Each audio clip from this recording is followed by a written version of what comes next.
మన కోసం తపన పడ్డ వ్యక్తులకి వారి కుటుంబాలకి అండగా ఉండాలి.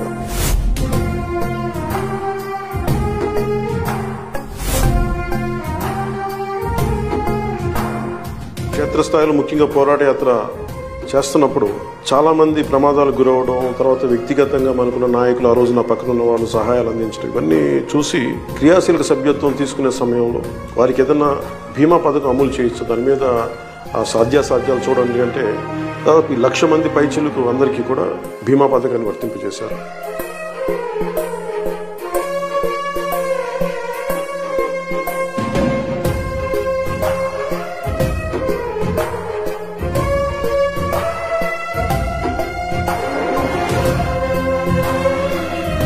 ప్రతి నియోజకవర్గంలో కూడా జన సైనికులు, వీర మహిళలు, జనసేన నాయకులు ప్రతి ఒక్కరు ముందుండి ఈ ప్రోగ్రాంని విజయవంతం చేయవలసింది మనస్ఫూర్తిగా మిమ్మల్ని కోరుకుంటున్నాను.